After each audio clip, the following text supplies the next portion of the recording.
Hi అండి అందరికీ. నేను మీ హారిక జైపాల్. ఈరోజు ఇంకో ఇంపార్టెంట్ న్యూస్తో మీ ముందుకు వచ్చాను.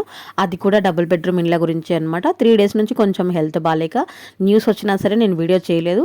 3 డేస్ న్యూస్ నేను ఈ వీడియోలో కవర్ చేశాను అనమాట. ఎక్కడ స్కిప్ చేయకుండా వీడియో చివరి వరకు చూడండి. తెలుసు కదా, అంతకన్నా ముందు కొత్తగా మన ఛానల్లో ఎవరైనా చూస్తున్నట్టయితే ప్లీజ్ సబ్స్క్రైబ్ చేసుకోండి. వీడియో నచ్చితే చివరి వరకు చూశాక మర్చిపోకుండా ఒక్క లైక్ ఇచ్చి వెళ్ళండి. మీరు ఇచ్చే ఆ ఒక్క లైక్ నాకు కొంచెం ఎంకరేజ్మెంట్గా ఉంటుంది. అట్ ద సేమ్ టైం ఈ ఇన్ఫర్మేషన్ ఇంకొంతమందికి రీచ్ అవుతుంది అనమాట. సో ఆ టోటల్ మ్యాటర్ ఇప్పుడు నేను థంబ్నెయిల్లో ఏదైతే ఇచ్చానో దాని గురించి మొత్తం క్లియర్గా తెలుసుకుందాం. 2014 నుంచి 25 లోపల పెట్టుకున్న అప్లికేషన్స్లో కూడా ఎవరికి ఇస్తారనేది కూడా క్లియర్గా ఇచ్చారనమాట. సో ఫండ్స్ కూడా రిలీజ్ అయ్యాయి. సో టోటల్ మ్యాటర్ అయితే ఈ వీడియోలో కవర్ చేద్దాం. సో లేట్ చేయకుండా మనం వీడియో స్టార్ట్ చేద్దాం. గత 2 ఏళ్లుగా ఈ ఫండ్స్ రిలీజ్ చేయాలని కేంద్ర అర్బన్ హౌసింగ్ అధికారులను రాష్ట్ర అధికారులు తరచూ కలుస్తున్నారు. ఇటీవల మరోసారి ఢిల్లీకి వెళ్లిన అధికారులు ఫండ్స్ రిలీజ్ చేయాలని కోరారు. ఈ ఇండ్లకు సంబంధించి కేంద్రం నుంచి 564 కోట్లు రావాల్సి ఉందని రాష్ట్ర హౌసింగ్ అధికారులు చెబుతున్నారు. ఈ బకాయిలను త్వరలోనే రిలీజ్ చేస్తామని కేంద్ర అధికారులు హామీ ఇచ్చినట్లు చర్చ జరుగుతుందన్నమాట. సో రిలీజ్ చేశారు. అసలు ఎందుకు ఇవి ఆగిపోయాయి, డబల్ బెడ్రూమ్ ఇల్లు ఎందుకు ఇన్ని రోజులు పెండింగ్లో ఉన్నాయని కూడా క్లియర్గా మనం ఈ వీడియోలో తెలుసుకుందాం. ఇండ్ల నిర్మాణం పూర్తయిన డబల్ బెడ్రూమ్ ఇళ్ల దగ్గర కాలనీల్లో మౌలిక వసతులు అయిన రోడ్డు, నీళ్లు, కరెంటుతో పాటు మిగతా వస్తువులను కూడా పూర్తి చేసి లబ్ధిదారులకు అందించనున్నారు. ఇప్పటికే పటాన్ చెరువు సమీపంలో కొల్లూరులోని 15,000 ఇండ్లు ఉన్న కాలనీల దగ్గర ఇటీవల అంబులెన్సులు, షాపులు, బస్ సౌకర్యం లాంటి వసతులు ఏర్పాటు చేశారు. వీటితో పాటు వేల సంఖ్యలో ఇల్లు ఉన్న కుత్బుల్లాపూర్, మహేశ్వరం, పోచారం వంటి ఏరియాల్లో కూడా అన్ని వసతులు ఏర్పాట్లు చేస్తుంది. అయితే ఎందుకు పెండింగ్లో ఉందంటే వేర్వేరు రూల్స్ వల్ల పెండింగ్లో పడిందనమాట. పీఎం ఆవాస్ యోజన రూల్స్ ప్రకారం లబ్ధిదారుల పేర్లు, ఇతర వివరాలన్నీ కేంద్రం పోర్టల్లో అప్లోడ్ చేస్తేనే ఫండ్స్ రిలీజ్ చేశారు. గత ప్రభుత్వం అమలు చేసిన డబుల్ బెడ్రూమ్ ఇళ్ల స్కీమ్ రూల్స్ ఇందుకు విరుద్ధంగా ఉన్నాయి. డబుల్ ఇండ్లు పూర్తయిన తర్వాతే లబ్ధిదారులను ఎంపిక చేసి ఇంటిని అందిస్తారనమాట. అప్పుడే కేంద్రానికి పేర్లు పంపుతారు. అయితే కేంద్రం ఈ రూల్స్కు ఒప్పుకోకపోవడంతో ఫండ్స్ నిలిచిపోయాయి. ఇండ్లు పూర్తయి లబ్ధిదారుడికి ఇచ్చిన తర్వాత పేర్లు అప్లోడ్ చేయడంతో గత 8 ఏళ్లుగా 1,200 కోట్లు మాత్రమే రాష్ట్ర ప్రభుత్వానికి వచ్చాయన్నమాట. సో ఇలా పెండింగ్లో పడింది. వాళ్ళైతే ముందే ఎవరికి ఇస్తున్నాం, ఎన్ని ఇండ్లు ఇస్తున్నాం అనేది మెన్షన్ చేయాలి. అయితే ఇండ్లు కేటాయించినందుకే నిధులు బ్రేక్ అయ్యాయన్నమాట. బీఆర్ఎస్ హయాంలో గ్రేటర్లో 1,00,000 జిల్లాలో 1,72 డబుల్ బెడ్రూమ్ ఇళ్లను ప్రభుత్వం మంజూరు చేసింది. ఇందులో కేవలం 1,45,000 ఇండ్లు పనులు మాత్రమే స్టార్ట్ అయ్యాయి. ఇప్పటి వరకు రాష్ట్ర వ్యాప్తంగా 60,000 ఇండ్లు మాత్రమే లబ్ధిదారులకు పంపిణీ చేసినట్లు అధికారులు చెబుతున్నారు. మరో 30,000 ఇండ్లు పంపిణీకి రెడీ అవుతున్నాయి. మిగతావన్నీ నిర్మాణంలో ఉన్నాయి. కేంద్రం నుంచి పెండింగ్లో ఉన్న బిల్స్ వస్తే నిర్మాణంలో ఉన్న డబుల్ బెడ్రూమ్ ఇళ్లను పూర్తి చేసి సొంత జాగా, సొంత ఇల్లు లేని L2 లబ్ధిదారులకు ఇవ్వాలని ప్రభుత్వం భావిస్తుంది అనమాట. సో క్లియర్ కదా. ఇంకా ఏంటి, 2014 నుంచి 2025 మధ్యలో నమోదైన కేసుల్లో అత్యంత దుర్భర స్థితిలో ఉన్న బాధితులను గుర్తించి ఈ ఇండ్లను కేటాయించినట్లు తెలిపారు. అలాగే దళిత, గిరిజన విద్యార్థుల కోసం ప్రతి నియోజకవర్గంలో 200 కోట్లతో ఇంటిగ్రేటెడ్ హాస్టల్ నిర్మిస్తున్నట్లు పేర్కొన్నారు.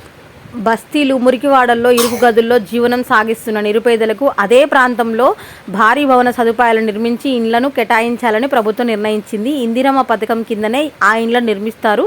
గతంలో బీఆర్ఎస్ ప్రభుత్వం ఇదే తరహాలో డబుల్ బెడ్రూమ్ ఇండ్ల పథకం కింద భారీ ఎత్తున నగరంలో గృహ సముదాయాలను నిర్మించింది. ఇందులో కొన్ని పూర్తి స్థాయిలో సద్వినియోగం అవుతుండగా కొన్ని దూరంగా ఉన్నాయన్న ఉద్దేశంతో బస్తీ వాసులు వెళ్లేందుకు ఆసక్తి చూపక నిరుపయోగంగా ఉన్నాయన్నమాట.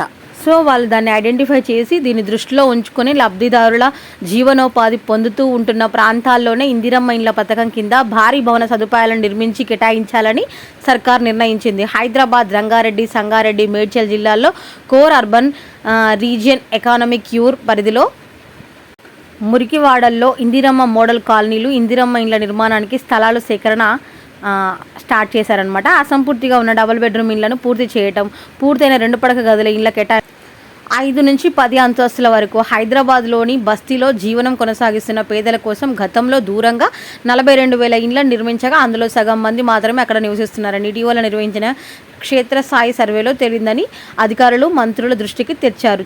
చాలా చోట్ల లబ్ధిదారుల ముసుగులో ఇతరులు చేరుతున్నారని తెలిపారు. ఈ నేపథ్యంలోనే పేదల జీవనోపాధి పొందుతున్న చోటనే వారికి ఇండ్లు నిర్మించి ఇవ్వాలని మంత్రులు నిర్ణయించారు. 5 అంతస్తుల నుంచి 10 అంతస్తుల మేర భారీ భవన సదుపాయాలను నిర్మించి వారికి కేటాయించాలని నిర్ణయించారు. త్వరలో జరిగే కేబినెట్ సమావేశంలో దీనిపై చర్చించి తుది నిర్ణయం తీసుకోనున్నారని తెలిపారన్నమాట. ఇంకో 10 డేస్లో దీని గురించి క్లారిటీ వస్తుందని చెప్పేసి వాళ్ళు చెప్పారనమాట.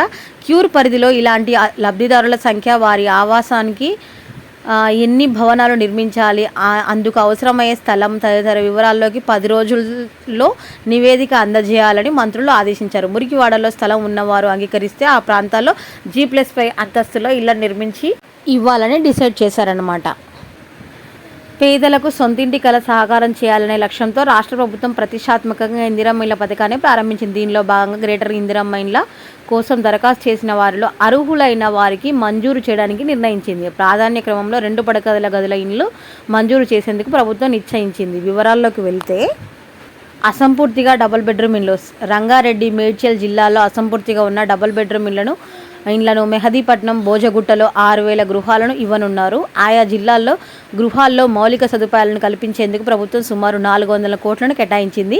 రంగారెడ్డి జిల్లా కర్మన్ఘట్లో నందనవనం అండ్ కుర్మల్గూడ, అబ్దుల్లాపూర్ మెట్ అండ్ మల్లాపూర్, భాటసింగారం ప్రాంతాల్లో అండ్ మేడ్చల్ జిల్లాలోని దుండిగల్, భౌరంపేట్ అండ్ గాగిల్లాపూర్ ప్రాంతాల్లోని డబల్ ఇండ్ల జనవాసులకు దూరంగా ఉన్నాయని, ఆయా ప్రాంతాల్లో మౌలిక వసతులు కల్పించి ఆయా బ్లాకుల్లోనే ఆసుపత్రులు, పాఠశాలలు, పార్కులకు హౌసింగ్ బోర్డు అధికారులు నిర్మించనున్నారు. సో వాళ్ళకి అన్నీ దూరం అవుతున్నాయని, వాళ్ళకు చుట్టుపక్కలనే ఉండేటట్టుగా ఇవన్నీ కూడా వాళ్ళు చేయాలని అయితే డిసైడ్ చేశారనమాట.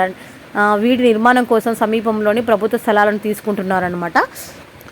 ప్రజా రవాణాకు ప్రత్యేక ఏర్పాట్లు. డబల్ ఇండ్లలోని వారి కోసం ప్రత్యేకంగా బస్సు సౌకర్యం కల్పించనున్నారు. అబ్దుల్లాపూర్ మెట్, భాటసింగారం ప్రాంతాల్లో ఉంటున్న వారికి బస్ సౌకర్యాలు ఉన్నాయి. అయితే బస్ స్టాప్లు లేవు. దీంతో వాహనాలు ఆపడం లేదు.